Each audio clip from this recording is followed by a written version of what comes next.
Welcome to Live a Supercharged Life, the podcast that ignites your energy and uplifts your spirit.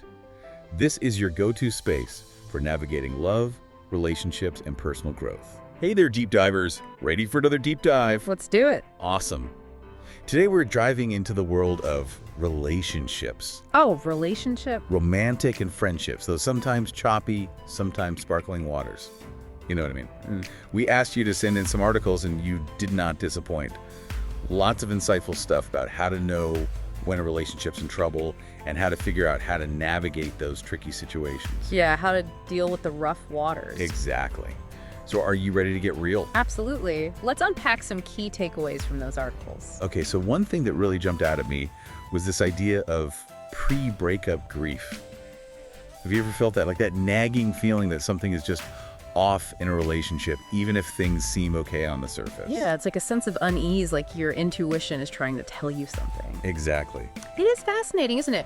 We often think of breakups as these sudden events, you know? Out of the blue. Yeah, but the emotional distress often starts long before the relationship actually ends. It's like a subtle signal that something needs to change. Like a canary in a coal mine. Yeah, exactly. So it's like our inner alarm system going off. Exactly. Okay, so how do we recognize those alarm bells? Yeah. What should we be looking out for? Well, the articles you sent highlighted some really helpful red flags, things like communication breakdowns, loss of trust and respect, and misaligned goals and values for the future. Those are some pretty biggies. Yeah, and sometimes it's not about those big dramatic blow-ups or betrayals, you know? Right. It's more of a slow erosion of connection. A gradual drifting apart. Exactly, like constantly feeling like you can't truly express yourself. Or feeling unheard and unseen by your partner. Right, it's like a slow drip, drip, drip that eventually wears away at the foundation. Yeah, like water torture almost. Yeah, and one of the things I found most alarming in my research was from the Gottman Institute. Oh, I've heard of them. They found that contempt is the single biggest predictor of divorce. Contempt. Like looking down on your partner. Exactly. It goes beyond just disagreement or frustration. It's a sense of disdain or disgust. Wow, that's pretty harsh. Why is that so corrosive to a relationship? Well, think about it. Contempt attacks the very core of your partner's sense of self. Ouch. Yeah, it chips away at their self-esteem and creates this toxic environment where love and respect just can't thrive. Like a poison that slowly kills the relationship. Exactly. So that makes me think about those scenarios. The articles mention things like infidelity or financial betrayals, huge breaches of trust. Is it even possible to rebuild trust after something like that? It's definitely challenging, Yeah. but it's not impossible. Rebuilding trust after a major breach requires immense effort, vulnerability, and commitment from both partners. So it's not just about sweeping things under the rug and pretending it didn't happen. No, not at all. You have to acknowledge the pain, the hurt, the impact of those actions. Right. It's about having those tough conversations, being honest with each other, and demonstrating through actions that you're committed to rebuilding that trust. So it's about taking responsibility and showing through your actions that you're truly sorry. Exactly. The articles also talk a lot about communication breakdowns and, it's not just about arguing right. Right. It's more about the way couples argue, or in many cases avoid arguing altogether. Exactly. One pattern that came up repeatedly was stonewalling, Stonewalling. Yeah, when one person just shuts down emotionally and refuses to engage in the conversation. Oh yeah, I've definitely seen that happen. It's like they build a wall and refuse to let anything in. It can be so frustrating. It is, and while stonewalling might seem like a way to avoid conflict in the moment, Like, I'm just gonna shut this down right now. yeah, it actually creates a deeper disconnect over time. Those unresolved issues just fester and build resentment. And then they erupt later on. Exactly, often leading to even bigger blow-ups down the road. So it's like avoiding the small fire, only to have it turn into a raging inferno later. Right. Okay, so what can we learn from all this? What does this mean for us as we try to navigate our own relationships? I think the key takeaway here is the importance of recognizing those early warning signs. Like that gut feeling something's off. Exactly. Pay attention to that nagging feeling, that sense of unease. Don't brush it off. Don't ignore it. Right. Instead, try to understand what your intuition is trying to tell you and be willing to have those difficult conversations before things escalate. Address those issues head on. Exactly. Remember, it's not about blaming or pointing fingers. Right. It's not about who's right or wrong. It's about understanding the dynamics at play and working together to create a healthier, more fulfilling relationship. I love that it's about working together as a team. Exactly. Okay, that makes a lot of sense. So we've talked about communication breakdowns, but what about trust and respect in a relationship? Why are those so important for a healthy connection? Well, think of it this way. Trust is the foundation upon which a relationship is built. The bedrock. Yeah, it's that feeling of safety and security, knowing that you can rely on your partner, that they have your back, and that they'll act in your best interest. That you're in it together. Right. And respect is about acknowledging your partner's inherent worth and value as an individual. So valuing them for who they are. Exactly. It's about treating them with kindness, consideration, and empathy, even when you disagree. Even when you don't see eye to eye. Right, because you're not always going to agree on everything, but you can still respect each other's opinions. Absolutely. And the articles pointed out some really specific scenarios that can really erode trust. Things like infidelity or financial betrayals. Yeah, those situations can be incredibly painful and damaging to a relationship. For sure. And rebuilding trust after such a breach is possible, but it requires a deep level of commitment from both partners to really address those underlying issues, rebuild communication, and regain that sense of emotional safety. So it's a long road back. It can be. So it's not just about saying I'm sorry and expecting everything to magically go back to normal. No, it's about understanding the impact of your actions, taking responsibility, and demonstrating through consistent effort that you're committed to earning back that trust. So it's about actions speaking louder than words. Exactly. It takes time, patience, and a willingness to be vulnerable and accountable. Very powerful. And the articles also talk about how a lack of respect can show up in those more subtle ways, like constant criticism or belittling comments or dismissing your partner's feelings. Absolutely. Those seemingly small acts of disrespect can really chip away at the foundation of a relationship over time. It's like death by 1,000 paper cuts. Exactly. It might not seem like a big deal at first, but those little wounds can add up and cause serious damage. So it's important to be mindful of even those small acts of disrespect. Right, because they create this slow drip of negativity that can eventually poison the entire relationship. So it's all about awareness, paying attention to those patterns, and addressing them before they become major issues. Exactly. That brings up another important point. Recognizing toxic relationship patterns. What exactly defines a toxic relationship? A toxic relationship is one that's characterized by a persistent pattern of negativity, disrespect, and emotional manipulation. So it's an unhealthy dynamic. Yeah, it's an environment where one or both partners feel constantly drained, belittled, or controlled. And it's not always about those dramatic blow-ups or physical abuse, right? Toxicity can be subtle, it can creep in slowly and insidiously. It can even be disguised as passionate arguments or intense emotions, making it difficult to recognize at first. So it's important to really look beneath the surface. Exactly. Okay, so how can we spot those red flags? Oh. The articles mentioned a few things like a lack of respect for boundaries, controlling behavior, constant criticism, and feeling emotionally drained after spending time with your partner. Those are all really important indicators. If you're always walking on eggshells or feeling worse after being around someone, those are big red flags. Right. If you consistently feel worse after interacting with someone, if you feel like you're walking on eggshells, or if you're constantly being put down or controlled, those are major red flags that the relationship is not serving you or your partner's highest good. That's a powerful way to put it. It's not serving either of you. Okay, so what if you've recognized these warning signs in your own relationship? What are the first steps you can take? Well, the first step is simply acknowledging the reality of the situation. Sometimes that's the hardest part. It's easy to get caught up in denial or to minimize the severity of the problems, especially if you've invested a lot of time and energy in the relationship. It's like trying to convince yourself that a leaky faucet is no big deal, even though it's slowly flooding your bathroom. Exactly. Ignoring the problem won't make it go away. Right. In fact, it will likely only make it worse over time. Okay, so acknowledge the problem, then what? Then you need to have an honest conversation with your partner about your concerns. But what if that conversation doesn't lead to any positive change? What if those toxic patterns continue? That's when you need to start prioritizing your own well-being. Sometimes the healthiest choice, even though it's incredibly painful, is to walk away from a relationship that's no longer serving you. Wow, it's a tough one, but sometimes it's necessary. It is, and the articles really stress the importance of self-care and building a strong support system during times like these. Having people you can lean on. Exactly. Surrounding yourself with trusted friends, family members, or a therapist can provide invaluable emotional support and guidance. Like a lifeline when you're struggling to stay afloat? Exactly. They can offer a listening ear, a shoulder to cry on, and objective perspectives that can help you see the situation more clearly. It's like having a team of cheerleaders in your corner. Exact. And remember, seeking professional help is not a sign of weakness. Absolutely. It's a sign of strength and self-awareness. Exactly. A therapist can help you process your emotions, develop coping mechanisms, and make informed decisions about your relationship. So they can provide that expert guidance and support. Right. The source material also offered some practical steps for navigating the transition out of a toxic relationship. Things like creating a plan for finances and living arrangements, prioritizing self-care activities, and allowing yourself time to grieve the loss of the relationship. Those are all really important steps. It's like creating a roadmap for healing and moving forward. Exactly. And it's crucial to remember that healing from a breakup takes time. It's a process. It's a process, not an event.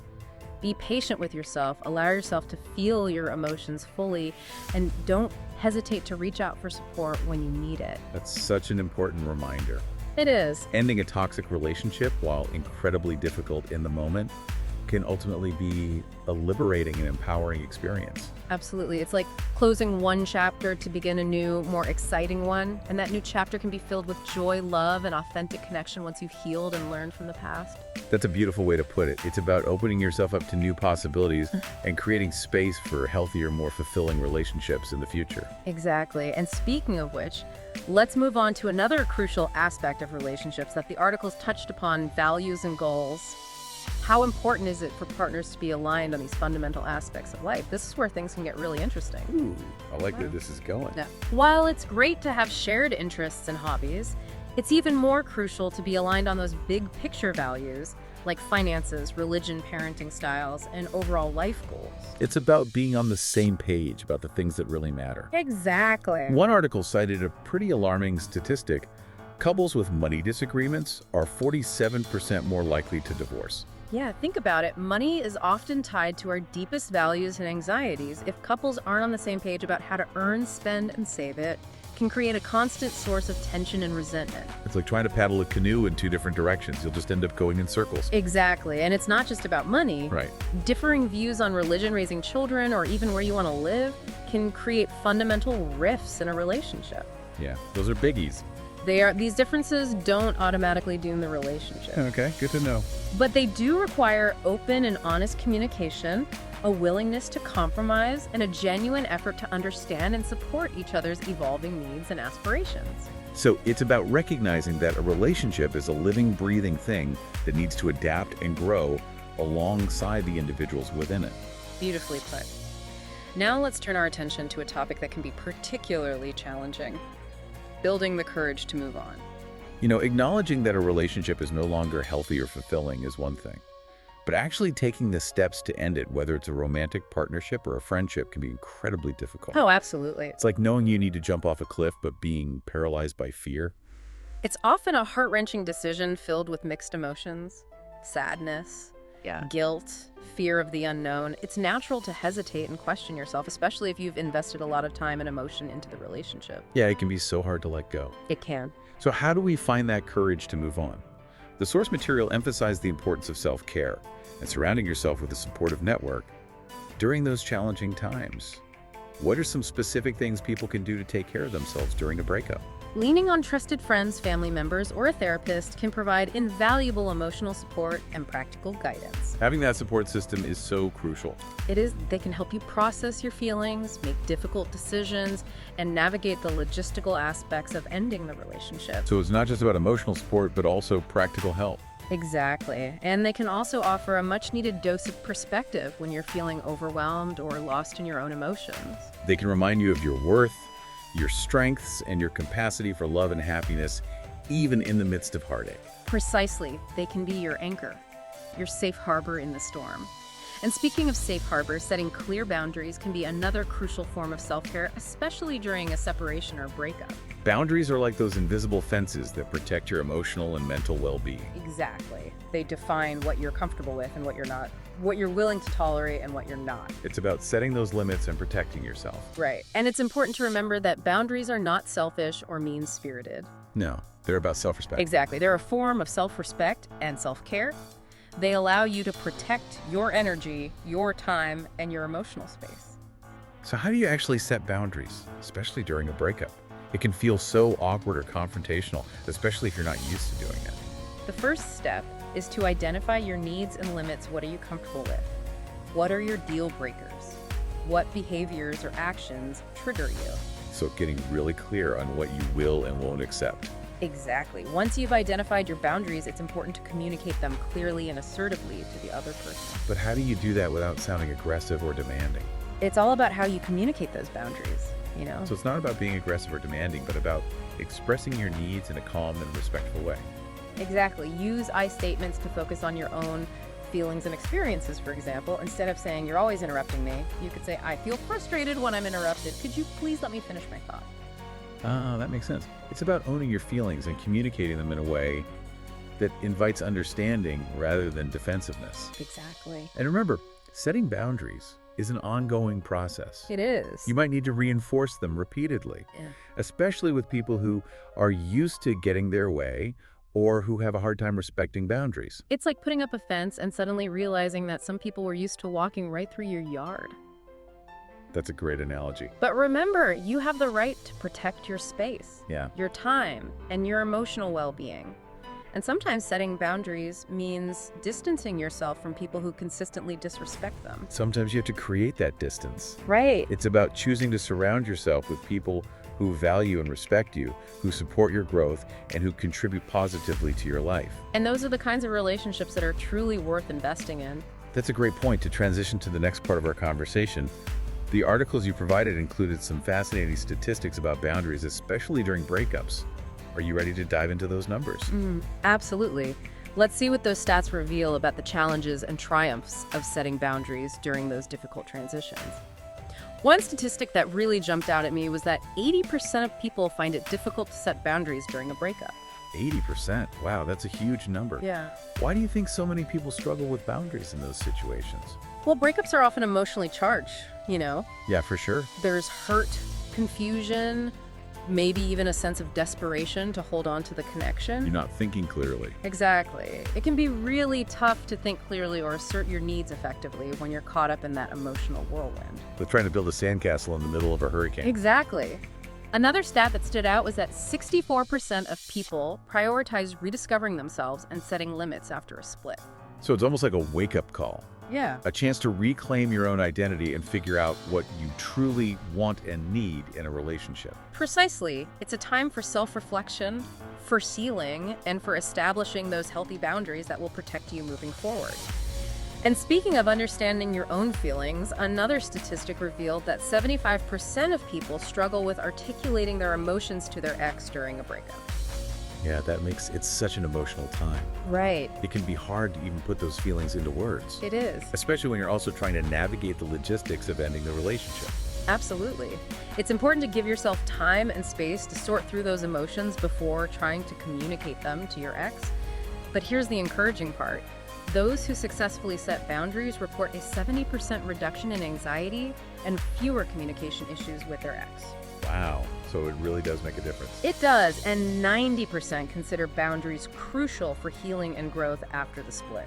Those are powerful numbers. Yeah, It really highlights the importance of setting those boundaries, even though it can be challenging. it is. It's like creating a safe haven for yourself amidst the emotional storm of a breakup. Exactly. Boundaries help you regain a sense of control and protect your emotional well-being during a vulnerable time, and that sense of empowerment can be incredibly healing and transformative.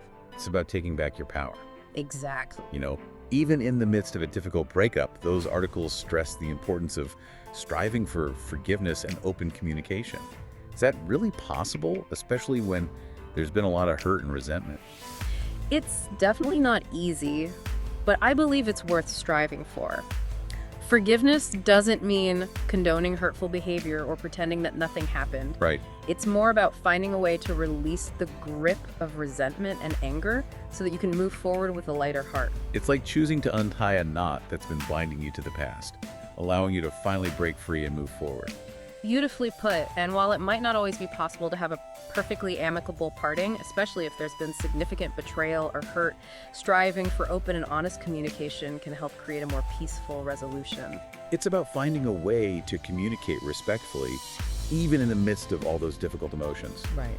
It's about acknowledging the pain, taking responsibility for your part in the dynamic, and expressing your feelings in a constructive way. Exactly. And it's also about being willing to listen with empathy to your ex's perspective, even if you don't agree with everything they say.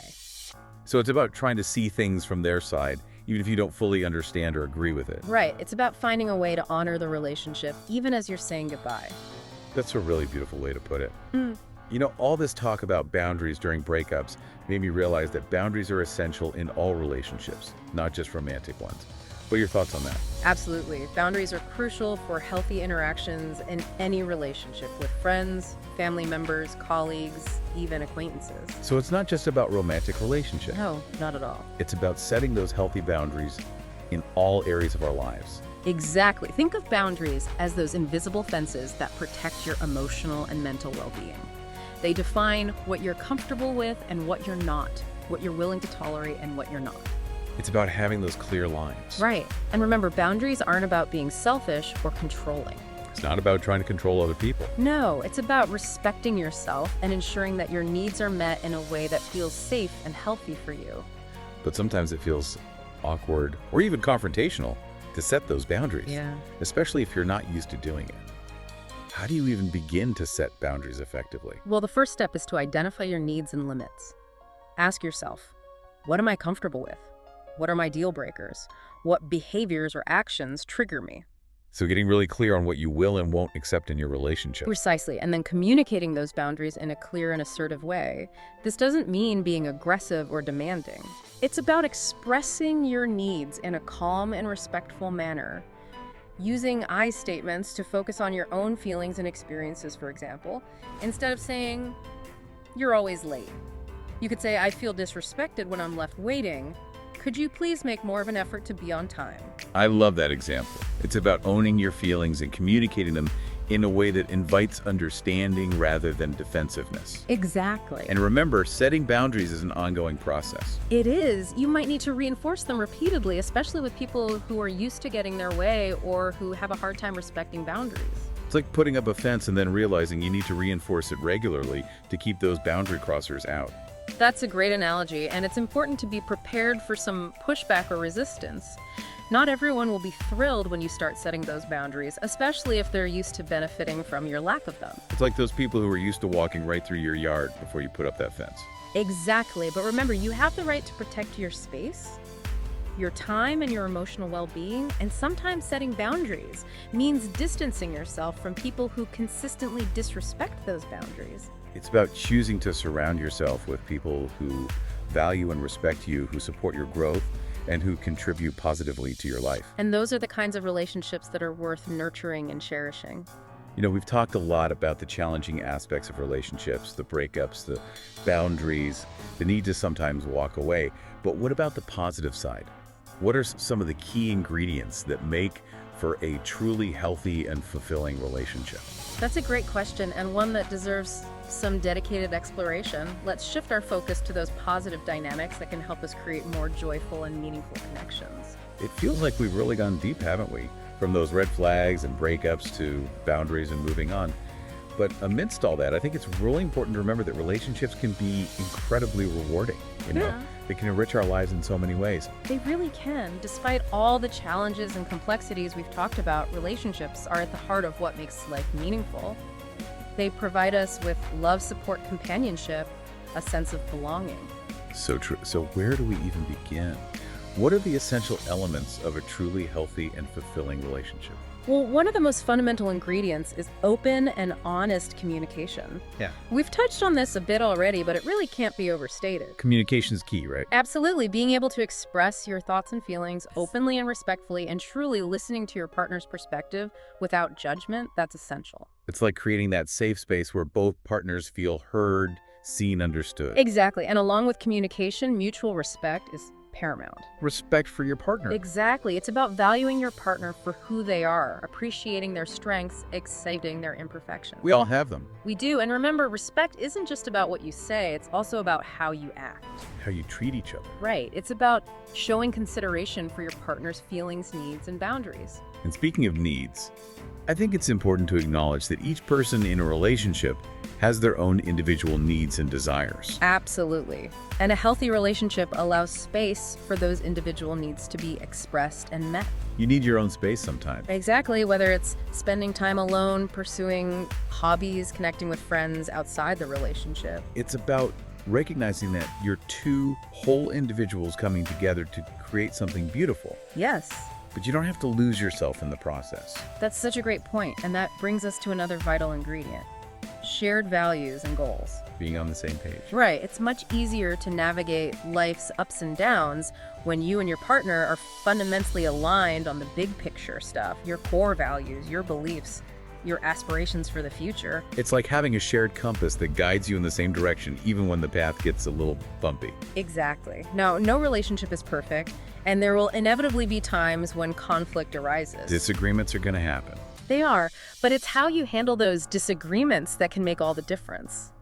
So it's not about avoiding conflict altogether, No. but about learning to navigate it constructively. Precisely, it's about approaching those disagreements with a willingness to understand your partner's perspective, to compromise when necessary, and to find solutions that work for both of you. It's about remembering that you're on the same team.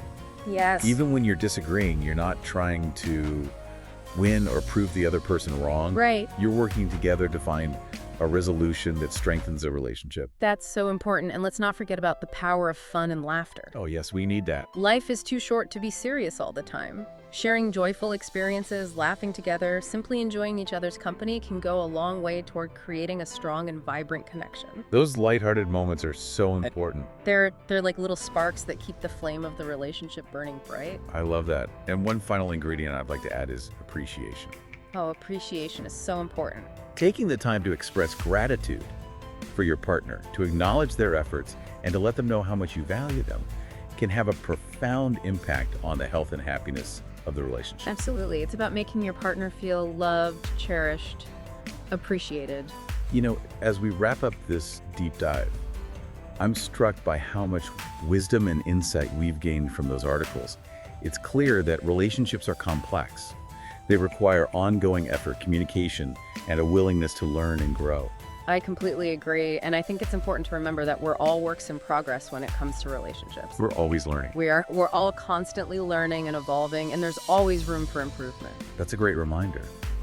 It's about embracing the journey with all its twists and turns and approaching our relationships with curiosity, compassion, and a commitment to creating something truly meaningful. Beautifully said, and for those of you who are eager to explore these topics further, I am for more insights and resources on building healthy and fulfilling relationships. Great advice. And remember, deep divers, whether you're navigating the smooth seas of a happy partnership or braving the storms of a challenging relationship, you're not alone. We're all in this together. Thanks for joining us on this deep dive, and until next time, keep exploring. Please like, comment, share, and subscribe.